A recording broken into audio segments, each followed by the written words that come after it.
তাই সন্তানের হক সম্পর্কে আমাদের শিক্ষার্থীরা খুব সুন্দর একটি মতামত পেশ করবে। আমরা খুব মনোযোগ সহকারে শুনবো। যদি আমরা মনোযোগ সহকারে না শুনি তাহলে আমরা বুঝতে পারবো না এই মতামতের মধ্যে কি আমাদের উপদেশ দিয়ে গেল।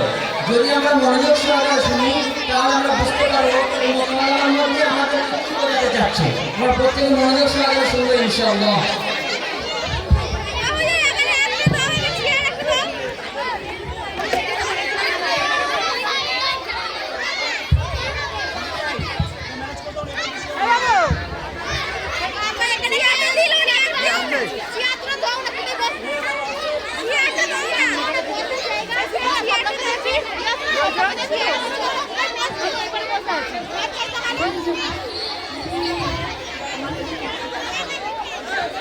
السلام عليكم ورحمة الله وبركاته. وعليكم السلام ورحمة الله وبركاته. চাচা যান, এইসব ঝোলা ব্যাগ নিয়ে কোথায় যাচ্ছেন? খবর জবর ভালো তো? একটু বাজারে গিয়েছিলাম। আরে চাচা, এই বয়সে আপনি বাজারে গিয়েছিলেন? কি ছেলেরা নিয়ে? ছেলেদের কথা আর বলো না। ছেলে মেয়ে নাতি পোতা মিলে প্রায় 25 জন বাচ্চা আছে। কিন্তু একটা প্রবাদ আছে না, সর্বভূত রামকি, এগুলো কামকি, এই হলো আমার অবস্থা। তওবা তওবা, এসব কেমন ছেলে? চাচা, আপনি কি তাদেরকে পিতামাতার হক বড়দের হক শেখাননি? বাবা, আমি কি ওসব জানি? বাপেরও কি আছে, মায়েরও কি আছে? আমি ওদেরকে ভালো স্কুলে পড়িয়েছি, উচ্চ শিক্ষা দিয়েছি, তাদের জন্য সারা জীবন কেটেছি। কিন্তু ভাগ্যের পরীক্ষা, আজকে আমাকে এই বয়সে কাজই করে খেতে হচ্ছে। আরে চাচা, এই জন্যই তো আপনার এই দুরবস্থা। এই বয়সে আপনাকে বাজারে যেতে হচ্ছে। আপনি যদি তাদেরকে স্কুল শিক্ষার সাথে আছে প্রতিদিন বক্তব্য দিন শিক্ষার জন্য পাঠাতেন, তাহলে আজকে এই দিনে দেখতে হতো না। ওই দেখুন একজন দুনিয়াতে শিক্ষক আসছেন। চলুন ওনার কাছ থেকে জেনে নিই স্কুল শিক্ষার সাথে আছে বক্তব্য দিন শিক্ষার গুরুত্ব কতটা। আসসালামু আলাইকুম ওয়া রাহমাতুল্লাহি ওয়া বারাকাতুহু।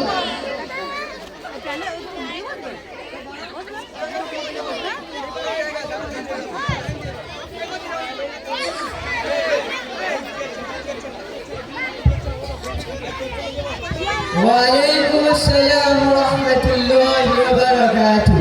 হুজুর, দেখুন এই চাচা যান বলছেন তিনি শিক্ষার প্রয়োজন কি? চাচা যান, আল্লাহ তাআলা আমাদের মুসলমান বানিয়েছেন। আমাদের দায়িত্ব ও কর্তব্য হলো নিজে দিনের উপরে টিকে থাকার সাথে সাথে আমাদের বাচ্চাদেরও দিন শেখানো। তার কারণ হলো প্রত্যেক পিতার উপরে তার সন্তানের জন্য 3 হক আছে। বাচ্চারা চাচা যানকে 3টি হক বুঝিয়ে দাও।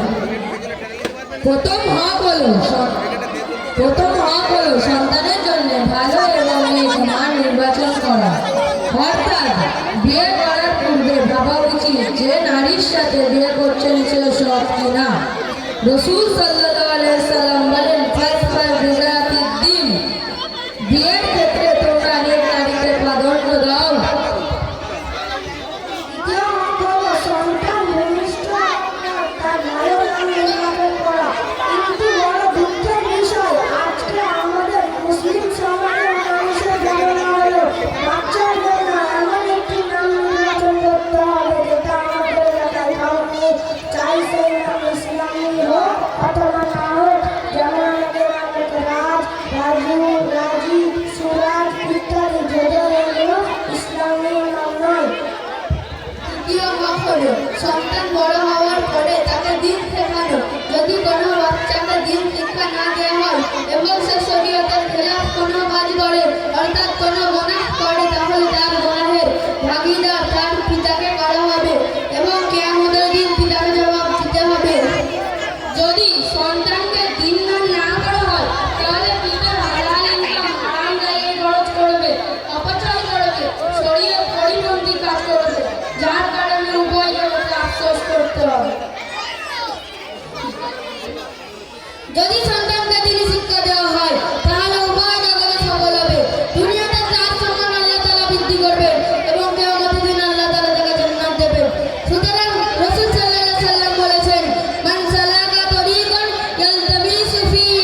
দিন শেখার সুবর্ণ সুযোগ এবং উত্তম নির্ণয় ছাড়া আর কোনো ভালো মাধ্যম আমাদের কাছে নেই, যেখানে একজন ছাত্র তার স্কুল টিউশন সব কিছু বজায় রেখে মাত্র 1 ঘন্টা সময় দুনিয়ার মধ্যে দিয়ে দিনের অনেক মৌলিক বিষয়গুলি শিখতে পারে, যার বাস্তব রূপে আমরা দেখতে পাচ্ছি।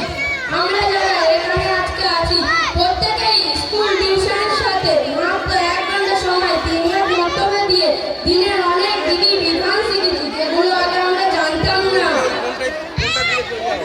তোমাদের কথা শুনে আমি প্রভাবিত হলাম এবং আমার ধারণা অনেকটা ভালো হয়েছে এবং বাচ্চাদের দিন শেখানোর প্রয়োজনীয়তা বুঝতে পেরেছি এবং আমি অনুভব করতে পেরেছি যে যদি বাচ্চারা দিন শেখানো হয় তাহলে সে বড় হয়ে পিতা মাতা এবং বড়দের হক সম্পর্কে অবগত হবে না এবং তাদের হকও আদায় করবে না।